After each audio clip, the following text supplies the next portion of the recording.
Bakit? Bakit? Anong problema? Oh shit! Hindi po may showy. So, ano naman sa Wheeltech? Pasunod na yun. Grabe yan.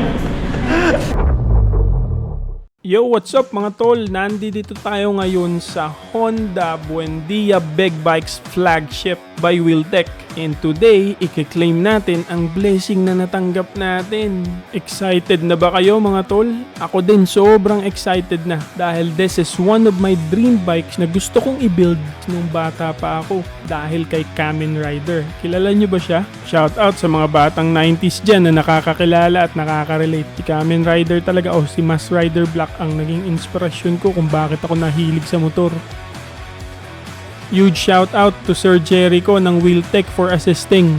Dito sa Honda Buendia Big Bikes, hindi lang mga big bikes ang available dito.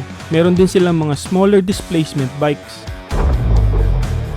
Eto na mga tol, meet our new riding buddy. It's the Honda CRF 150L. Bakit itong bike na to? Dahil pasok siya sa current lifestyle ko. Bilang isang rider na mahilig mag-explore sa mga provincial na lugar. At alam nyo naman, ang mga kalsada dito sa atin sa Pinas, akala mo trail. Joke lang po, pero half meant. Kaya kung naghahanap ka ng budget-friendly, matibay, at maaasahan na bike, eto na yun. Dahil kaya ka nitong samahan kahit saan, palusong man yan o paahon. Let me give you my top 5 reasons bakit Honda CRF 150L.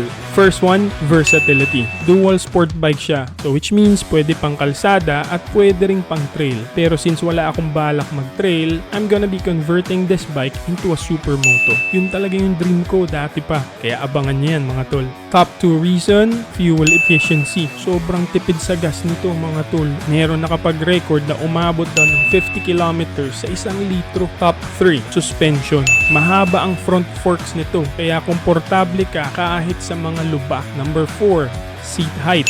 Mataas ang ground clearance kaya ideal talaga to sa mga baha at putikan at kahit sa mababatong daan. Top 5, durability. Proven na matibay ang CRF 150L for decades.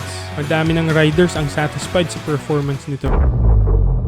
Nandito tayo ngayon sa service area ng Honda Buendia Big Bikes. Dito masusi nilang chinecheck ang motor bago nila ito i-release sa bagong owner. Wheeltech sa Honda Buendia. Explain natin ni Kuya Gilbert yung mga features nito at yung mga dapat nating tandaan.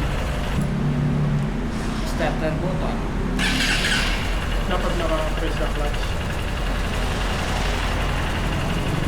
Mas pwede rin yan, malupit yan, may kickstart. So kahit medyo humina yung battery. Kickstart, no? Oo, may kickstart siya. Yan. Boom, diba? Kickstart. Kusina. Headlight. Right lang. Passing. Pakta lang sila. Passing. Pipindutin lang dito. Single light. Wala lang siyang hazard, no? Wala na na. Pero pwede yung makabitan ito. Pwede naman siya. Depende sa Full switch. full switch. Warranty natin sir, 2 years. 2 years sa engine, 2 years sa wiring. Tapos yung service natin sir, 500 hanggang 1,000 kilometer. Yung case natin sir. So ayan na, mga tol, meet our new body sa kalsada. Yan, meet. Sabi ko na sa yung pangalan, meet Dante. Yan, alam niyo ba kung bakit Dante? Oops, explain ko na lang sa inyo sa susunod na video. Abangan nyo, siguro mga 2 to 3 weeks from now, Dante will transform into a supermoto.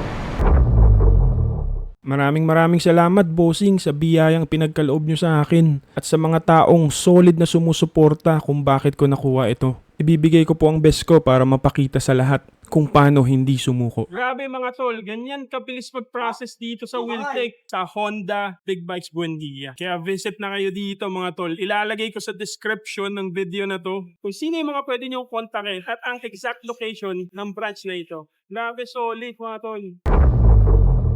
Ayan, maiuwi na natin si Dante mga tol.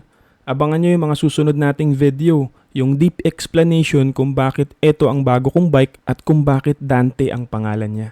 Maraming salamat sa pagtutok mga tol. Maraming salamat sa solid nyong suporta. Kita-kits ulit tayo sa next one. This is your Coach Red of Red Motoraphy. Live and fight for every next day. Laban lang tayo mga tol. Ride safe!